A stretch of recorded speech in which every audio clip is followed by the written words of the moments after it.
wheel. Whoa, okay, that's the typo. That's the one I remember.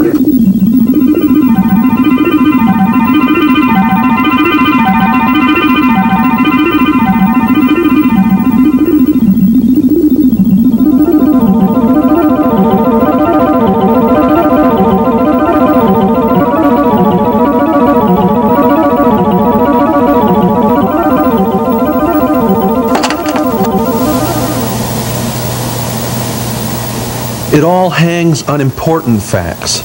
Where precisely does the arm become the shoulder? What pets did you wish you had as a child? What is going on is something I made up. We are driving to Montana, the death of some cousin you don't ever remember meeting. I am developing the ridiculous habit of numbering out loud all the fence posts I can as we whirl by. They sneak along the horizon toward us, grow clearer and more individual, like developing negatives listening for light. It is something too real to worry about. The world depends on it. My voice droning, 351, 352. We are driving to Montana, but all the license plates seem like greeting cards. This keeps us from ever escaping Ohio. The dirty cars and trucks that pass us, a parade of the nation's underwear, take no mind of our plight as they flash their messages. Happy birthday, from us to you, from a mother to her dearest daughter.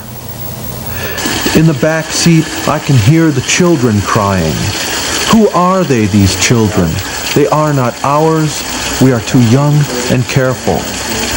They don't belong to us any more than we could be claimed by the 1,000 hunched motels and gas stations we have passed and discarded.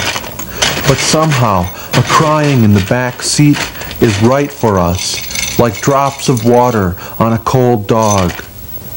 I never wished for any particular pets as a child. I wanted friends.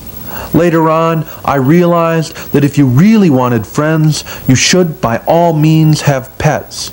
I mean, the pets could be your friends, or maybe you could make friends with the people who wanted to play with your pets, as people always do. But by the time I figured this out, it was too late. We are driving to Montana. We have been on the road for as long as this story has been going on. When the story ends, we will be there, barring author failure. Responsibility, expectations. I ask you about this cousin of yours. Who was he? What makes him important enough that we are here in Ohio counting fence posts as though life depends on it, some idiot notion, trying to make it to another place neither of us wants to be? Your mouth, as you open it to speak, has the smooth lines of some minor household object, developed through generations to the point that utility rather than beauty is what is noticed. See how we become? You are not a household object. You are not minor either, and soon I will stop this and have the sounds that are so carefully poised inside your smooth profile come out and answer my questions. But first, a word on your beauty. Utility, yes, is a kind of beauty, a different kind of pure aesthetic, but that is not it at all. So many tiny words. I remember once we were out picking up some earrings a woman had told you about, and your great disappointment when you saw them. You had pictured them entirely differently, and the image was so strong you could hardly see the real earrings before us. We bought them anyway, and you eventually fell in love with them. But your beauty is this, that in a culture obsessed with cosmetics and fear of aging, you will not pierce your ears, will not, therefore, ever wear those earrings we bought, but will see yourself instead dressed in the ones you pictured wearing when the woman first came up and spoke to you, saying the word, the blessing, earrings. I am not sure why all of this is important, but perhaps your beauty helps explain how we come to be driving to Montana, how you happen to be here with me and I with you, and how, even though I judge us still to be in western Ohio, there are mountains, yes, mountains outside us here, their peaks obscured by mist, and hundreds of animals roaming the mountainside, animals the like of which I have never seen, strangely furred and feathered, yellow, black, green, galloping and striding here and there, roaming, seeming to have no particular business or instincts at all beyond inhabiting these wide Ohio mountains. Perhaps these animals are the pets I always secretly wished for, but what are these mountains? How am I to keep things together if it is mountains rather than fence posts I must count? Such things are more than I plan to handle, more than I feel capable of, and it is good that I trust in your beauty to pull us through. But you have been poised to speak, and when you do, you ask me about the children, suddenly quiet in back, watching and pointing at these strange animals we never seem to pass, no matter how fast the speedometer alleges we are going. Who are these kids, you ask? Are we still in Ohio? What's with the mountains and strange creatures? Your beauty focuses and transcribes all that we go through. The issue at hand, of course, is your late cousin, the reason for this trip. You have told me you don't think you ever met him, but now you wish to make believe you did. This will make the trip seem shorter and more necessary. It was one of those hopeless and taboo loves that have made millionaires of hack writers. He was 2 years older, conducted himself with just the right touch of ennui, with eyes blue as a ship's sail. There was a train station, an illicit meeting, promises, and some shadowy and unconsummated physical stirrings. You were 15. How sad life is. It was long ago, and now he is dead, somewhere in Montana, somewhere where the train let him off, and you are crying, and the children are crying again, and I can feel the tears welling up, but I cannot cry. I must drive. Montana, Montana, where are you, Montana? And the mountains and animals roll by. It is night now, or at least it is dark, and the children are asleep, stretched and tangled on the back seat. It is time to consider this idea of Montana. What do I really know? Butte, everybody's heard of that.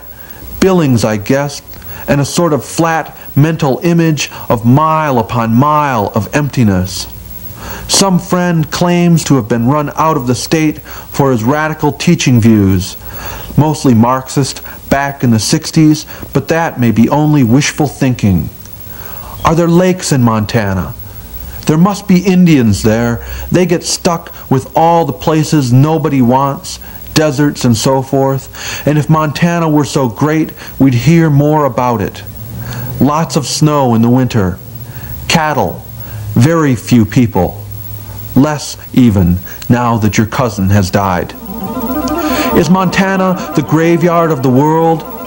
Is it the land of total possibility? You seem to have no answers, but know you are asleep. I have been answering questions for myself, a habit, the sort of thing I do to keep back all those specters of the night road, all the strange faces of animals which do not seem so friendly close up, and to keep back the concern I feel for my hands, their lack of power there on the wheel, their failure to steer us to our chosen destination. These facts are important only to me, I know. Here, the story breaks down and threatens to turn about, a dog chasing its own tail. I would like to say it is dawn, but that would not be true, although there, on the western edge, near Montana's border perhaps, can be seen the ghost of a brightening, a glow. The sun refuses his appointed route, becomes, like this story, a meditation on places already past, a convoluted return to an event too real to have occurred. I grow desperate. At night, your own voice can be scary, and yet sometimes you find yourself afraid to quit talking, fearful of the news silence might have to offer. It is now in the story that you awake to save the day. You scan the horizon, unperturbed by the doings of the sun. As a child, you say, you wanted a pony and had one. It was crazy with happiness, loved clover, and was your friend. It was from Montana, you are certain of it, because it ran like there were no boundaries, nothing ever in its way. My hands have news for us both. On the side of the road, a sign says, Ohio ends soon. Near it, another instructs, get married. At night, these signs might have been missed. I watch your mouth as you begin to speak, your beauty, your words. It is here that the arm becomes the shoulder, you say, touching. I am sure of it now. I am absolutely positive. This has been Montana all along. Deceit, thy name is beauty. Or is it utility? Damn, it's the same old story. Why is the author always the last to know?